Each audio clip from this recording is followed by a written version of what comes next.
Amazing class. Wait, were all of these recorded? Yeah. Yeah, I watched the what we do is we do a live stream on YouTube, and then when you live stream it, it's there, and then it's just there automatically afterwards, and people watch it.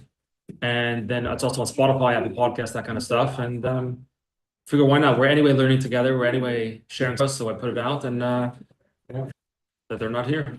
Okay, so welcome to the first Jewish U GPS for the soul. This is Esther. But we're gonna Tanya. Many of the people here who have taken GPS soul before have studied a little bit of Tanya and a little bit of Tanya. And as welcome questions, I welcome comments. Like I enjoy the comments, and if anyone has ways to connect it to what's going on in their life or whatever. So this is part of the Jewish U course. Every class needs to be 45 minutes, and you need to be here for the 45-minute class to be considered present at the class. That's okay. You just don't get been present at that Jewish U class. Door over there.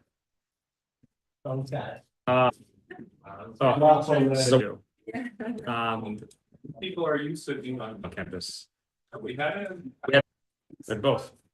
Okay, once again, welcome everyone. Please help yourself to some food. Jewish U, which I see clearly doesn't work. Sorry. Yeah, so we're gonna have to adjust the time. Now, here's the thing: is that Jewish requires every class has to be 45 minutes. We can't start at 12:15, obviously, because clearly nobody can come at 12:15. A few people come at 12:15.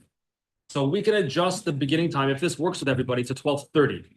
But then the class needs to go 1:15, 12:30 to 1:15. If a person can't stay for the 45-minute class, that's okay. You can come late, you can leave early, whatever, not to be counted as present class of Jewish U. You can come anyway, even without the credit, but just to be the rules for Jewish U.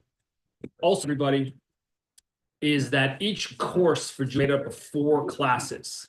In terms of absences, sometimes something comes up that you have to miss a class.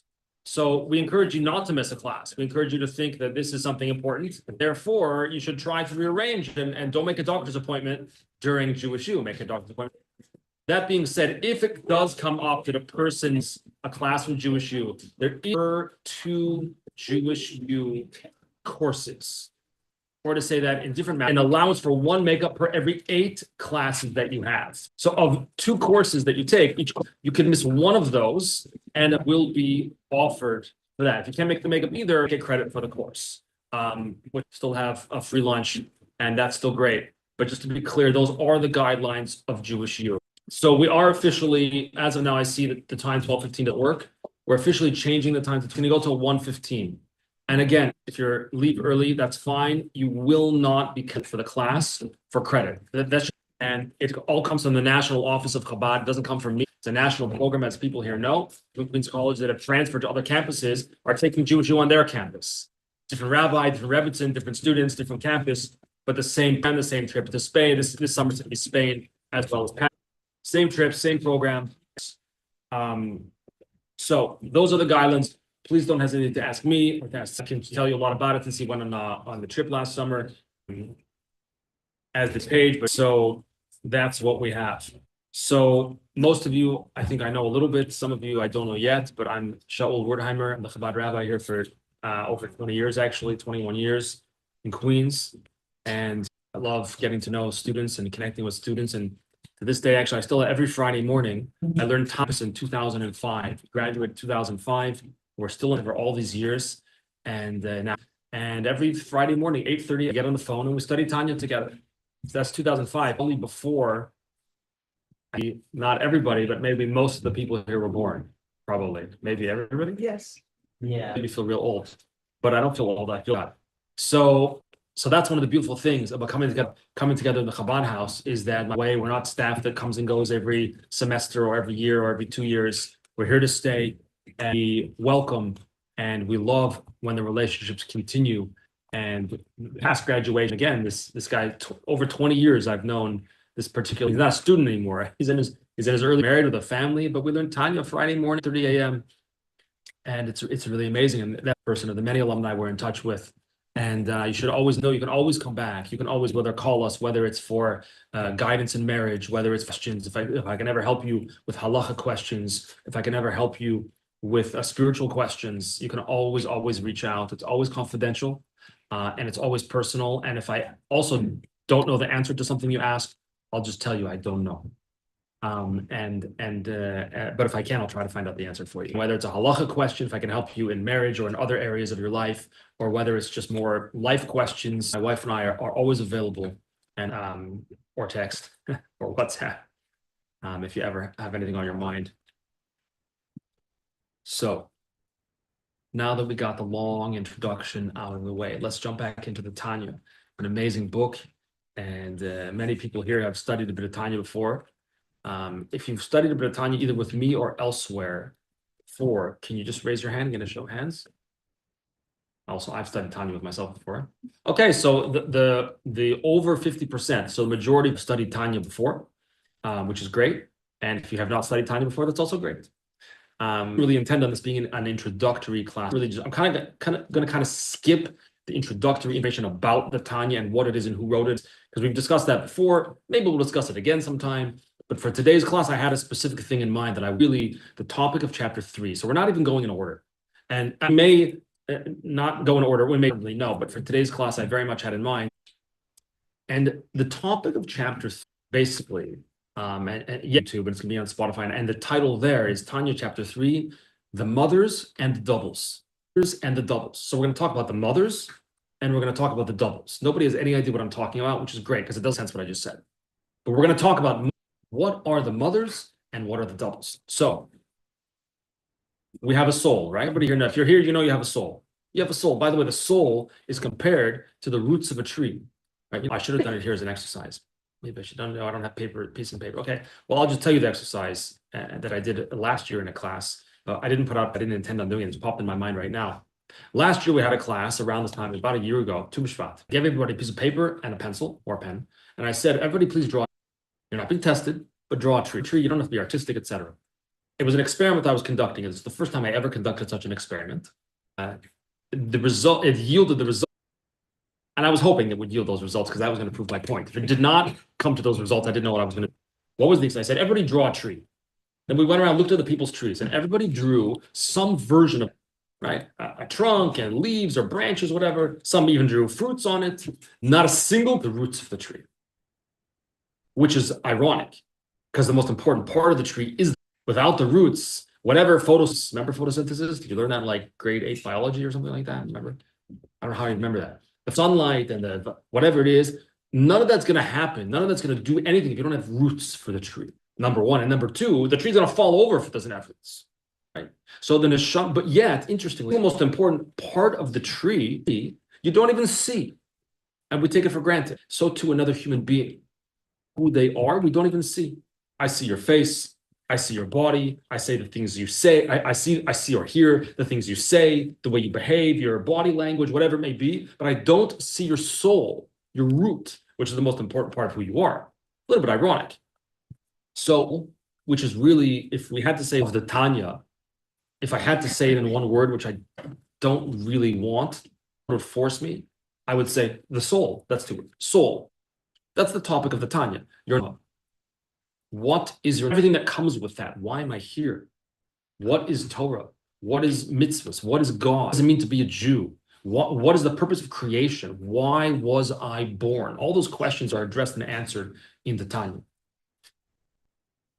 But first, to talk about the purpose of the soul and so on and so forth, I have to give some type of definition. What is the soul? What does it look like? How does it work? Drive. Everybody here have a driver's license?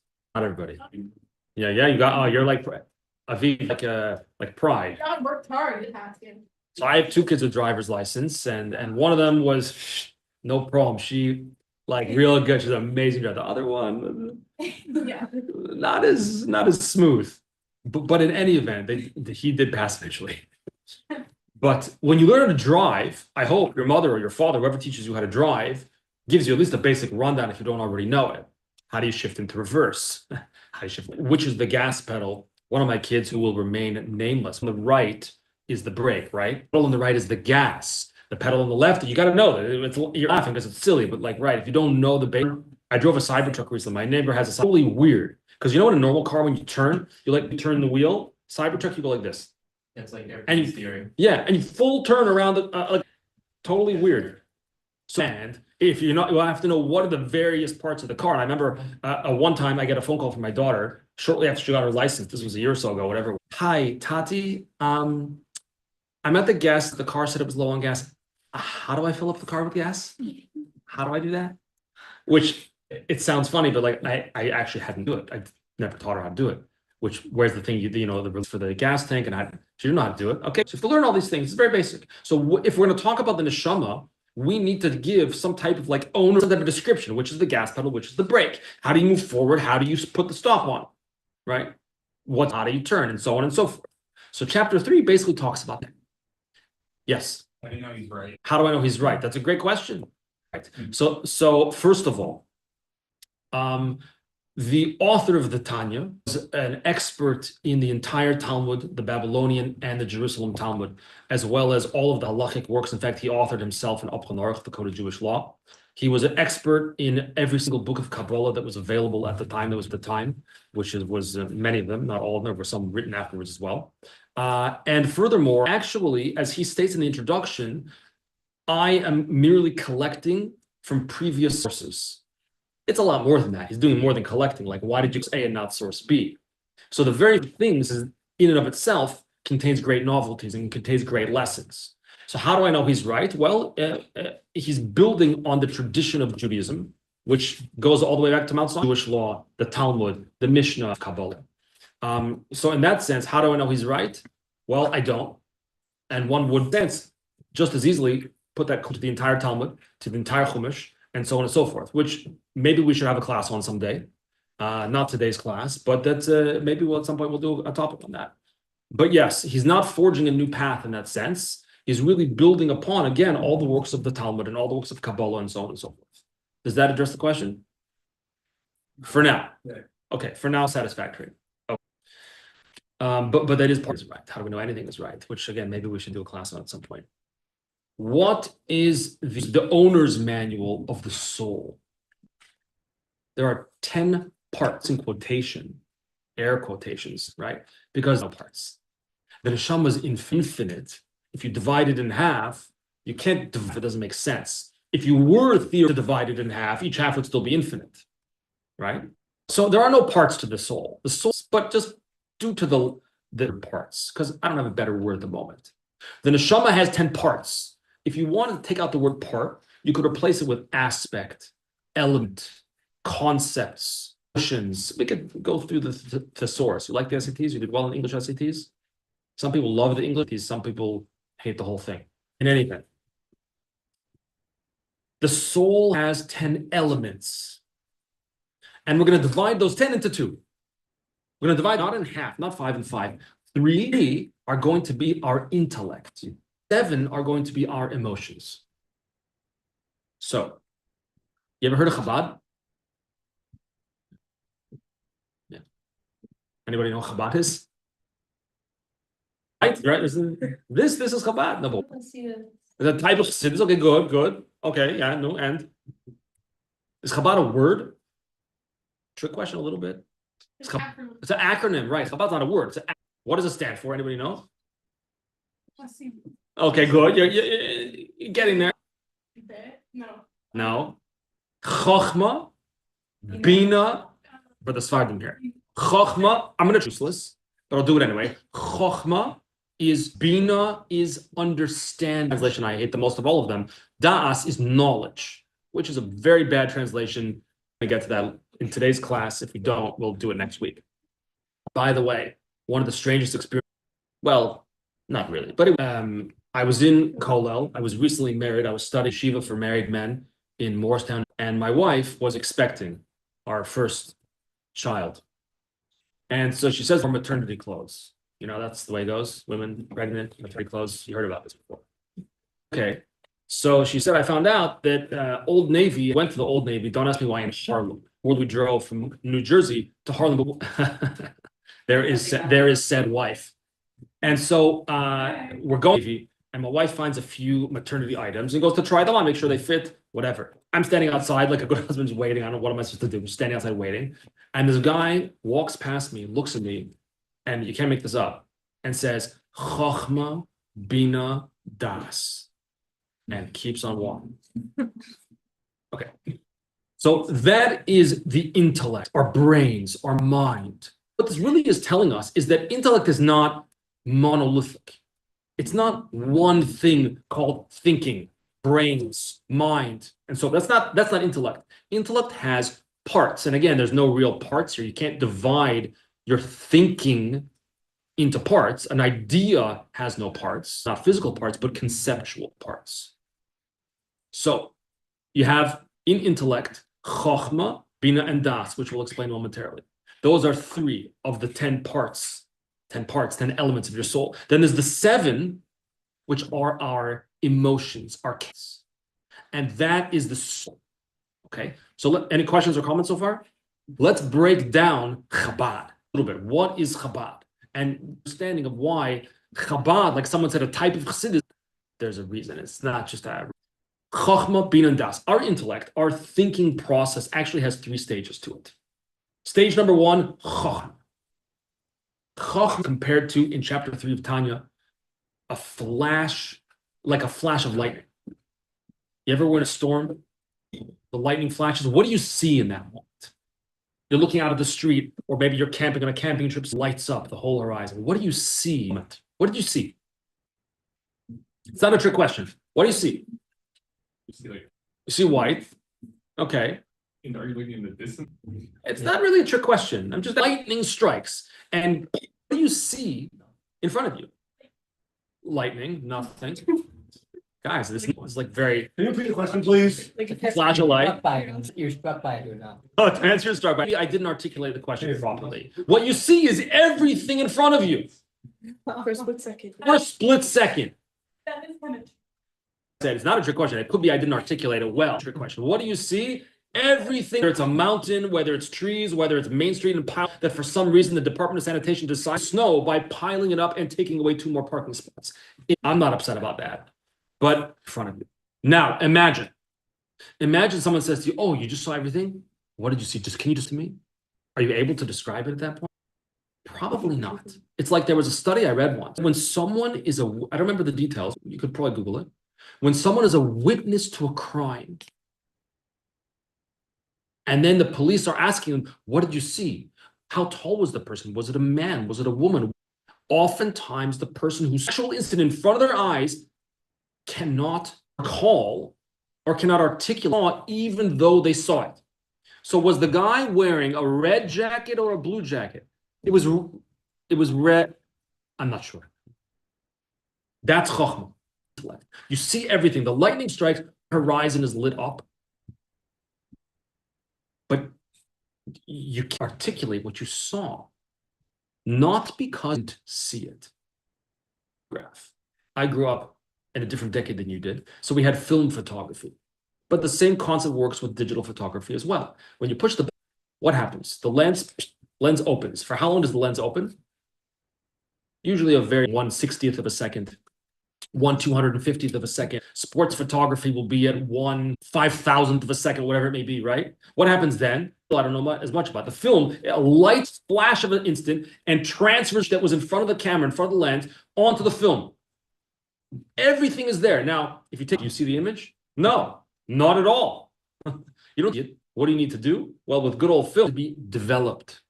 They put the film in certain types of different decade, right? Into certain types of chemicals. The image, it doesn't create an image, it develops the image that's already there. Like Bina.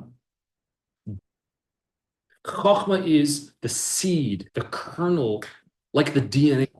That's why oftentimes men are compared to Chokhmah, whereas compared to Bina. Because the man in an intimate relationship gives the seed, literally, and then the woman, literally, and then baby, no. 9 months needs to Bina-ify that seed. She needs to develop the seed. That's the power of the woman, is the ability to develop this kernel and extract it and build it. So conceptually in our thing, we have Chokhmah and we have Bina. Chokhmah is the flash of lightning, the flash of intellect. Like, in the cartoons, the light bulb on top of the head, bing, got it. Or like, were you ever studying something or learning something or reading a book and an idea hits you? You get hit by this amazing idea and your friend says, "Oh, what was it about?" Give me a second here. Give me a second. In Israel, right? because you got it, but you didn't absorb it. You didn't internalize bina, which means understanding of the idea. By the way, why are we talking about this? The answer is very simple, because I want us to learn together of our soul. We'll go from there. Is it willing? But for starters, we need to know. We need to learn these things. And when we do, we ourselves.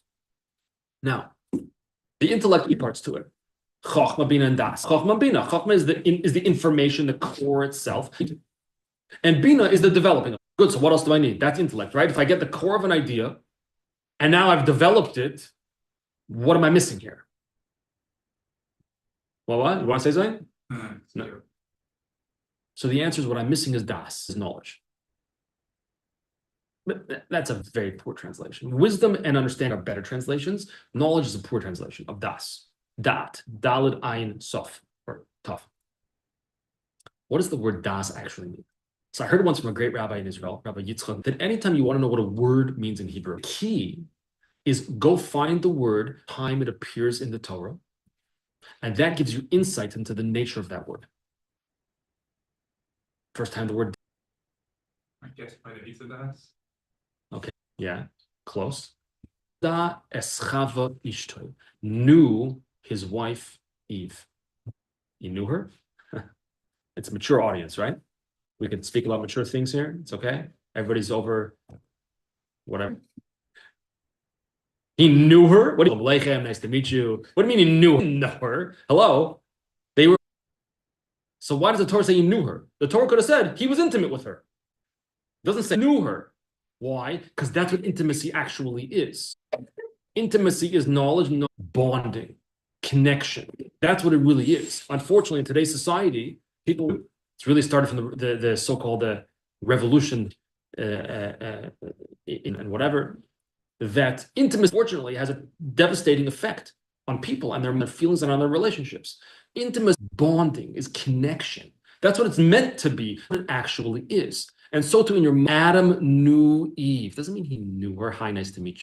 It means they were intimate, they bond connected. So there's a stage of the intellect that wants to transfer hours of the university, where everything's ideas have an impact on the world. And let's connect to this idea fast so that it will transfer and have an effect on me and how I behave and how I act and treat other people, act towards and treat other people. That's where das comes in.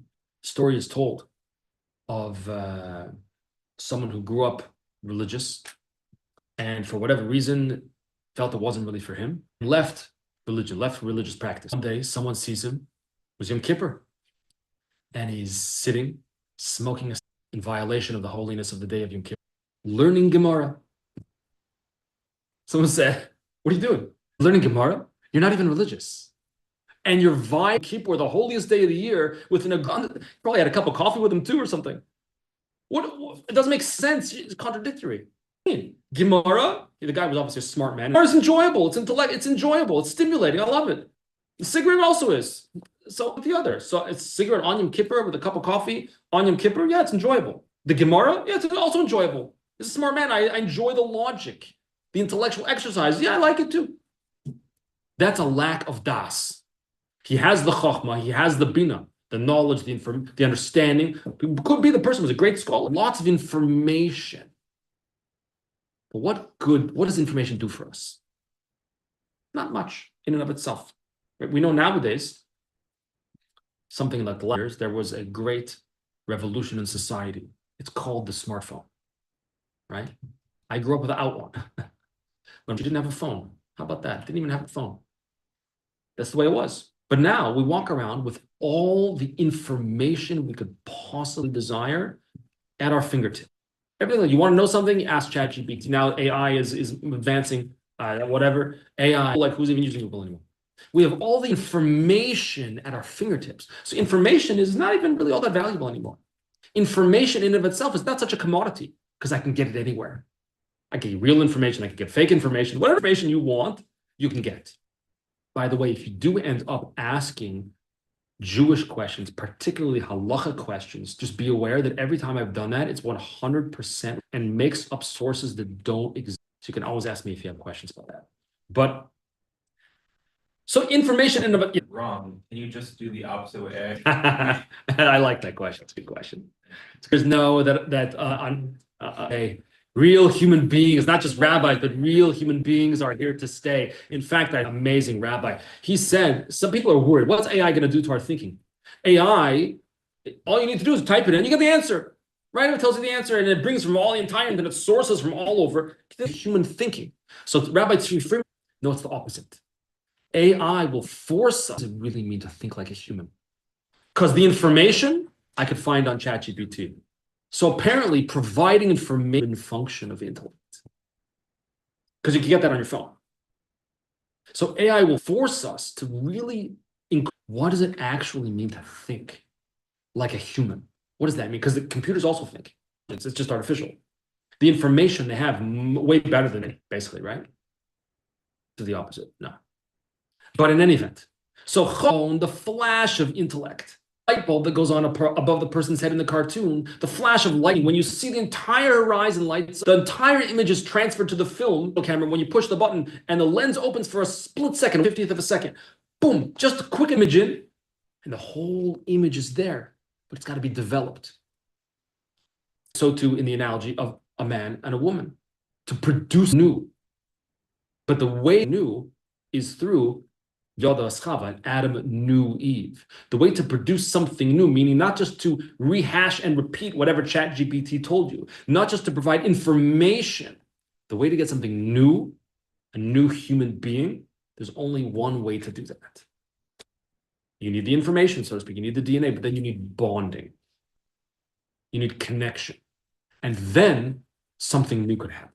Then a new being, whether it's an actual human being, could come into existence, or a new concept, a new idea come into existence, a new direction, a new inspiration. So Chachman Bina is kind of like checking on ch.3, so to speak, gets you all the information. Now, the understanding stage is going to be a little bit harder, because just because the computer understands doesn't mean you understand. But you can ask ch.3, could you please explain that more? And it will. Or you could say, could you please explain it in using no fourth grade reading level? And it will. If you say, I don't think you'll check. In order for that information not to be just information, create something. In order for it to change who you need das. Das is bonding. When we bond with the idea, when we connect with the idea, which entails concentration. Right? How do you think people, minds of the past, someone like Einstein? Did he just like, I equals MC squared, cool. How did Alexander Graham Bell invent the light bulb? Telephone, whatever. How was Edison? Edison, let's see, shows you what I know. Oh, Edison, down in Edison, New Jersey, they have that thing over there, right? So, how does someone invent a light bulb? Something we take for granted, light bulb. And some guy, now obviously, he needed certain information, but then he needed a process of da'as, the information, to allow him to truly grasp what does this information mean. Now we're talking. Now we can get somewhere. And in terms of our humanity, in terms of our own personal lives, which is the context of the time, not talking about the telephone, I should know, Bell telephone, right? The question is, how do I refine myself? How do I become more tuned with myself? Starts in your mind, starts with the intellect, Chachman Bina. We need information, know about Hashem. We need to know about our soul, about mitzvot. We need to know all that stuff, but that's not going to change. If you want it to actually affect, it's like a person says, I don't feel close to Hashem. Did you try? No. Okay. I don't know any Torah. Did you open a book? Well, what do you expect? That's normal. Anything worthwhile requires effort, whether it's a relationship. Say, well, I don't feel close to my wife. Try to feel close to her. Did you do anything about it? Or just like, you're just wondering why I don't feel close? To do something. And you want to be close to a friend? Good. So spend time together, talk, connect, bond. Then you'll feel close. Then it'll affect you. Then you'll feel a bond with that person that can't be described even. Da'as is how we transfer from our understanding, our intellect, our idea, our consciousness, how we transfer that to the other. Anybody remember what the other 7 things are? The emotions. So remember we said there's mothers and there are doubles are Chachma Bina and Das, the intellect. What does a mother do? She gives birth, creates something new. That's the function of the intellect, is to birth something. What is it? Your emotions. Now, to be clear, and the emotions are the doubles, we'll speak about that in a second. The intellect doesn't actually create or give birth to the emotions. Emotions. Even if you don't use and never have, you still have emotions. People do. So emotions, your soul by its very nature, you emotions. The question is, emotions towards what? What kind of? Even that is pre-existing. We have certain emotions or acts of kindness. We have an emotion called gvura, that's our strength. Now, these are the doubles. Anyone want to guess why the emotions? Not a trick question, but a guess question. Yeah, go for it. Taking it good and bad, or there's a good and bad manifestation of it? Yeah, that's basically, you could go either of. Could be expressed as closeness, kindness, caring, loving, or it could be perverted and twisted into a manipulation and overbearing. But I love you. But I can't allow you. It could be completely twisted. Or as our sages tell, chesed could represents connection, which could be and become immorality, sexual immorality, infidelity. It's the same action, but so it's a double. It could go on either side. Same thing with surah means strength or severity. What are you using your strength for? Physical strength, or whether it's a spiritual strength or an emotional strength, go in different directions. That's why they're called doubles. Births the doubles, actually create them, doesn't actually birth them. It's kind of like a midwife. What is it? The baby's there. Baby's coming out. Baby's there. Midwife doesn't create that. The midwife kind of ushers it along, assists to bring it out, to reveal it. So similarly, that's what the intellect does. If I think all day long about depressing thoughts and how I'm a loser, even if it's true, even if it's not true, I'm a loser and I can't accomplish anything and everything I do fails, blah, blah, blah, blah. How am I going to feel? Probably. On the other hand, if all day I'm thinking only I'm the best, I'm the smartest, how am I going to feel? Probably kind of arrogant, right? A little bit full of myself, maybe. We need a balance, right? Are birthing our emotions, meaning they're bringing emotions that are already there, and they're double used in different directions, right? Either for good or not so good, or in different ways. Intellect that guides and steers, and that's in many ways one of the major themes of the Tanya. Major themes in the teaching. If you want to feel connected to Hashem, you want to Jewish, whatever that means exactly. So you got to think Jewish. You got to think about Hashem. You got to think about what can I do to make the world a better place. And when I'm in that mind, that's going to, if I really, not just Chachma Bina, not just the information and the understanding of information, not just an intellectual understanding, but a das. I bond with it. I connect with it. I really drill down on it. I make it part of who I am. That will then transfer. In fact, the Zohar here in chapter 3 of Tanya. But the Zohar is a key. What does a key do? Well, it unlocks and opens a door. That's generally the door that's between your intellect and your emotion to unlocking the emotions. How be birthed, helps the child come out to the world. So if I want to positive emotions, if I want to foster Jewish emotions, whatever exactly, feel Jewish. Before, by the way, did you ever go somewhere or have an wake up one day and man, I feel Jewish right now? You ever had such a feeling? Million people had this feeling after October 7th, by the way. People that never had such a feeling before.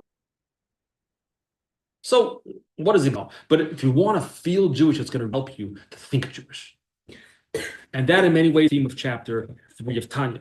And before we recap, anybody have questions or comments? I forgot about my tea.